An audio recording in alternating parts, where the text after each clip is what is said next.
Você nunca vai ser ninguém, disse a milionária para a pequena Ana de 9 anos, que era a filha da empregada. Era uma tarde abafada em Campinas, quando a pequena Ana, de apenas 9 anos, pisou pela primeira vez na casa da família Vasconcelos, a mais rica do bairro Nobre, onde sua mãe trabalhava como diarista. Ela segurava firme o caderno rasgado, onde desenhava roupas com lápis de cor, sonhando ser estilista. Mas tudo o que ouviu foi a risada debochada de Dona Lúcia, a patroa. Menina, você nunca vai ser ninguém. Sonhar é coisa de rico e você é pobre. Aquelas palavras atravessaram o peito de Ana como um espinho seco. E sem saber, Lúcia acabava de plantar o tipo de dor que o tempo nunca apaga, mas que às vezes volta anos depois, batendo na porta. Ana cresceu em silêncio. Cada vez que ouvia alguém rindo alto, seu coração se lembrava daquela tarde abafada na mansão dos Vasconcelos. Enquanto as colegas de escola falavam de festas, shoppings e celulares novos, ela rabiscava moldes de vestidos no verso de folhas usadas. Não tinha grife nem luxo, mas tinha uma fé cega em um futuro que ninguém mais parecia ver. Nem mesmo sua mãe, Dona Marlene, que dizia com carinho: "Minha filha, esse mundo não é pra gente como a gente." Mas Ana acreditava, e isso era o suficiente, por enquanto. Ela começou a costurar à mão com retalhos que recolhia das sobras da costureira do bairro. À noite, depois de lavar a louça e ajudar a mãe com os serviços da casa, sentava no chão do quarto apertado, com uma lanterna presa no pescoço, alinhavando sonhos.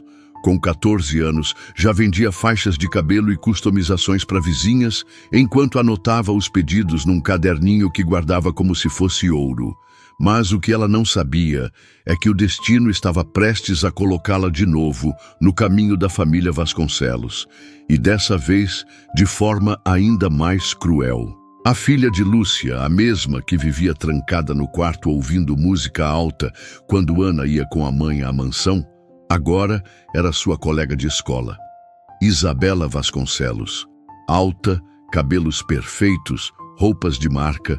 Ela reinava no colégio como se fosse um desfile particular. E quando percebeu quem era Ana, a filha da diarista, o olhar dela mudou. Passou de indiferente a venenoso. E foi aí que os primeiros bilhetes começaram a aparecer no armário de Ana. Costureira de lixo. Sua cara combina com pano velho. Você não vai sair da favela nunca. Ana engolia as lágrimas e respondia com mais costura, mais foco, mais silêncio, mas cada palavra feria como faca, e ela já estava cheia de cicatrizes invisíveis. Um dia, Isabela rasgou um vestido que Ana levou para a escola, dizendo que estava brincando. Era um vestido azul que Ana passou 2 semanas fazendo, sonhando em usar na apresentação de talentos, rasgado em segundos. Ela olhou aquilo no chão, tentando conter o choro, mas uma professora viu tudo, chamou ambas na coordenação, e ali, pela primeira vez, Ana não abaixou a cabeça. Disse: "Não é só um pano, é o meu sonho, e você pode rir, mas eu vou vestir meu nome nas passarelas um dia, e vai ser com as minhas costuras." Isabela riu de novo, claro, e disse: "Quero ver você fazendo isso com linha de feira." Mal sabia ela que aquela frase se tornaria uma profecia invertida. A escola se dividiu. Uns começaram a admirar a coragem de Ana, outros continuaram zombando, seguindo Isabela como abelhas seguem mel envenenado. Mas algo dentro de Ana mudou. Pela primeira vez, ela não queria só resistir, queria vencer. Queria provar que era possível transformar dor em talento e humilhação em força. E isso a fez tomar uma decisão radical. Aos 17, decidiu que ia tentar entrar num curso técnico de moda em São Paulo. A vaga era disputada, e ela sabia que as chances eram mínimas. Mas chance mínima ainda é chance. Dona Marlene chorou quando viu a filha partir com uma mala velha e 2 trocados no bolso. "Você tem certeza, Ana? E se não der certo?"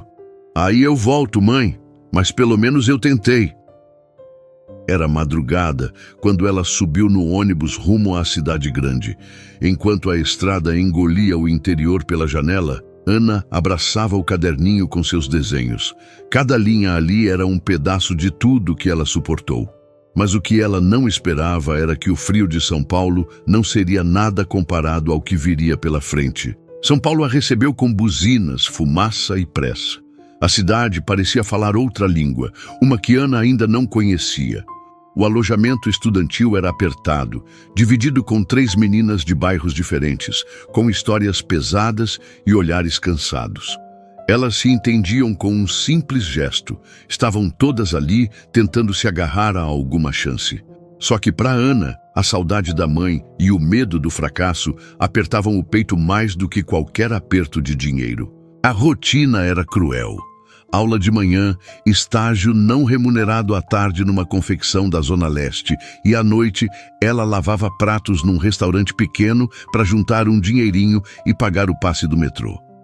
Dormia pouco, comia o mínimo e vivia com o caderno de desenhos escondido entre os travesseiros. Mesmo exausta, desenhava sempre antes de dormir, como se fosse um ritual de sobrevivência. Era ali, nos traços coloridos sobre o papel amarelado, que ela lembrava quem era, ou, pelo menos, quem queria ser. Num desses dias puxados, ela chegou no trabalho do restaurante e encontrou o gerente furioso. "Você está atrasada, Ana. Isso aqui é São Paulo, não é tua roça." Aquilo a esmagou, mas ela respirou fundo, pediu desculpa, amarrou o avental e foi para a cozinha.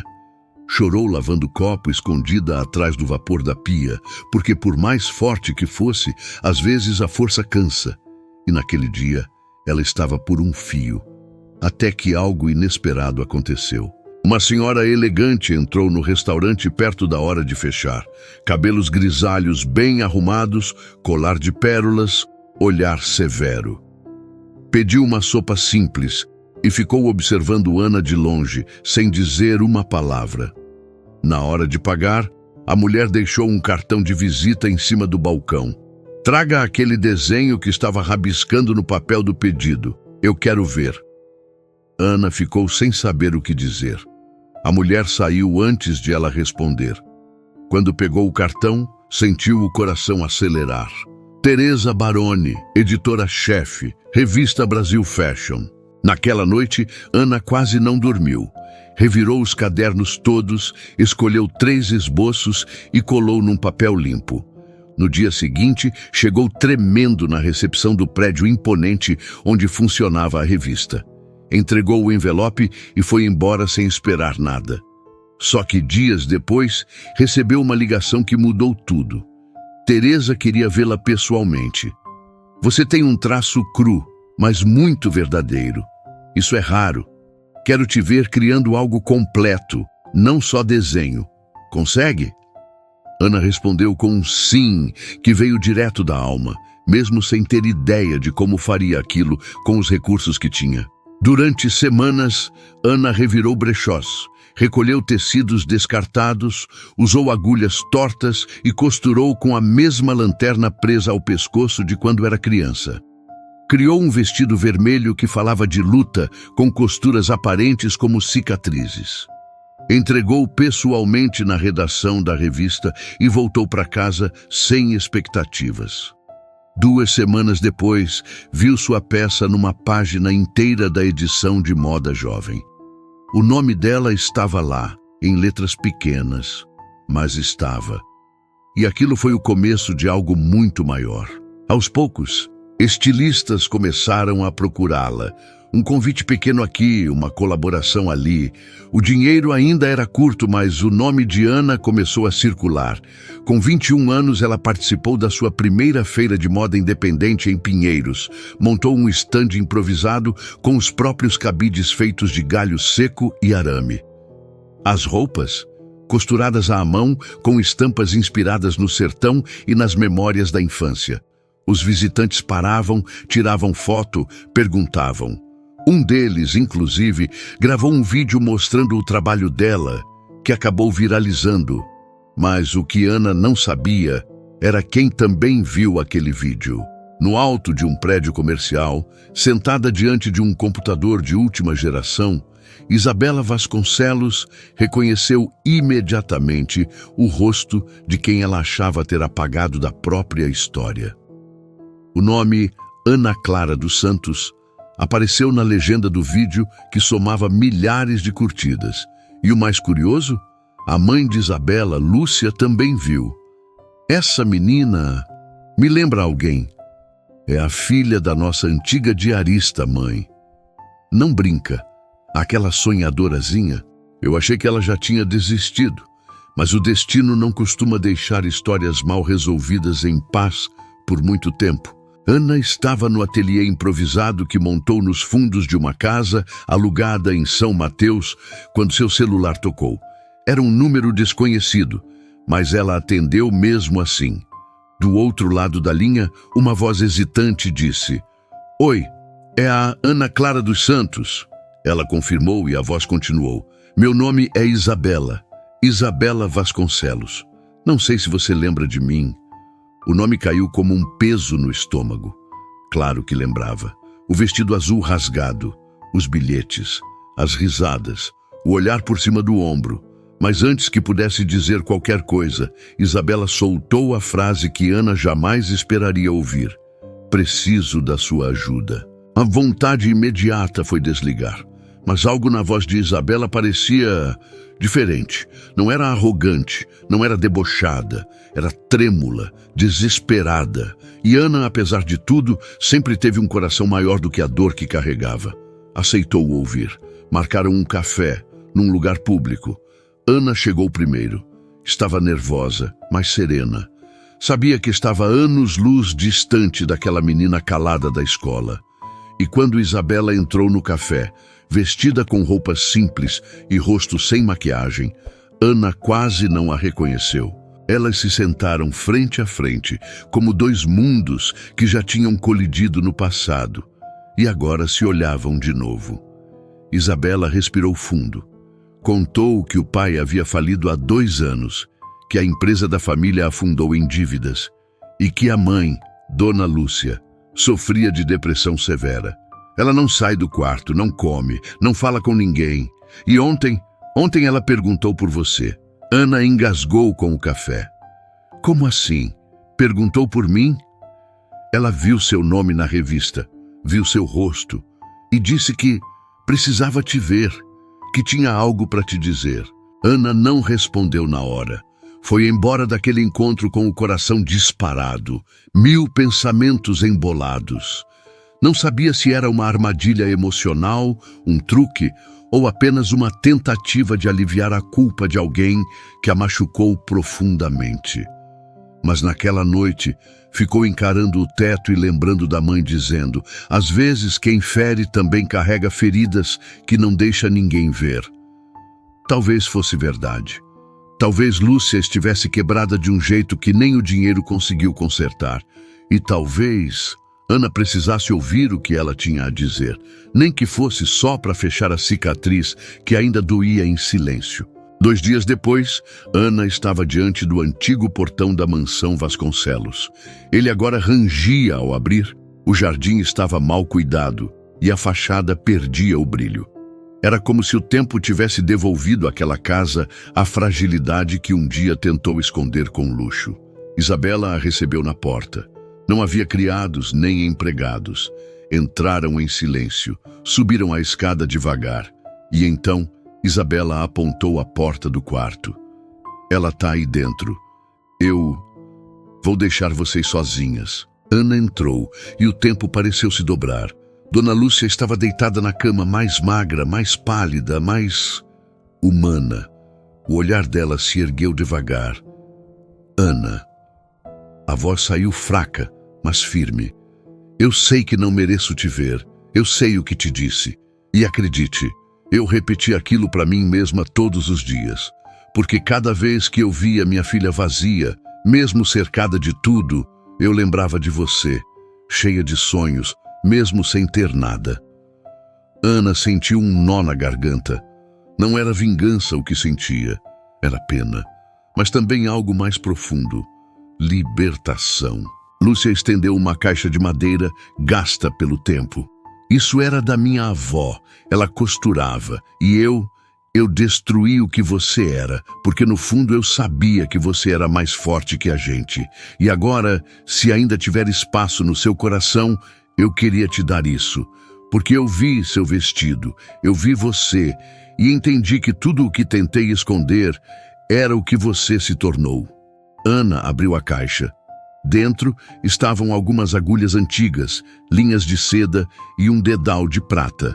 E então, uma foto da avó de Lúcia, sorrindo diante de uma máquina de costura.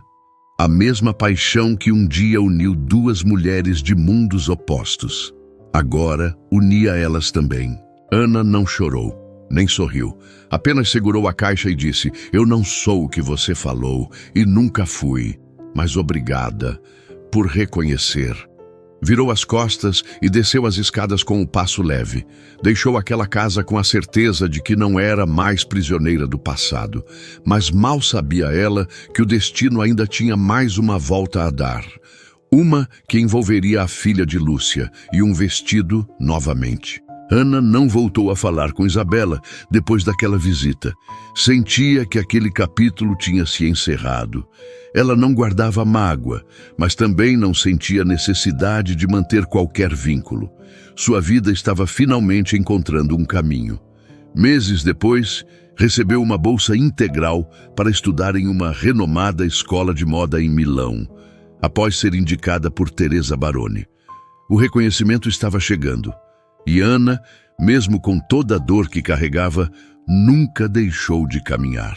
Faltando apenas uma semana para sua viagem à Itália, Ana recebeu um e-mail de uma organização de moda internacional.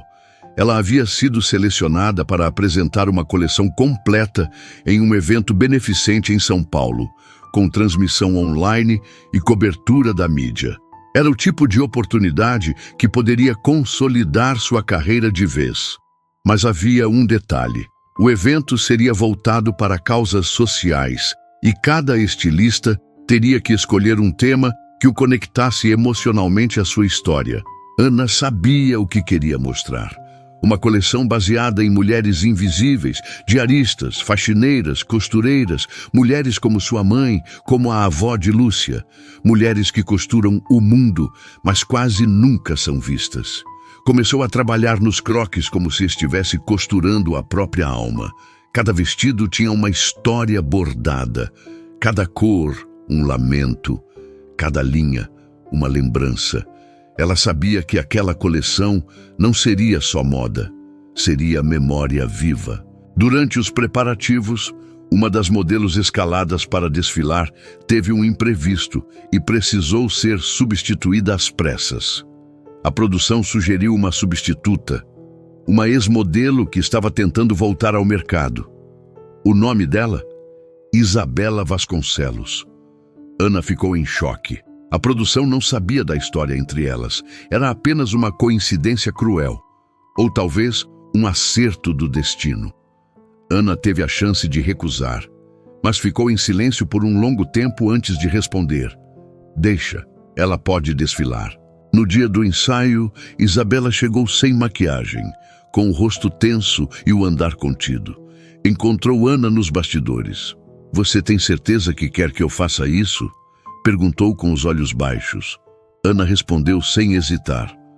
Você sabe andar, mas será que sabe sentir o que vai vestir? E então mostrou o vestido que ela usaria.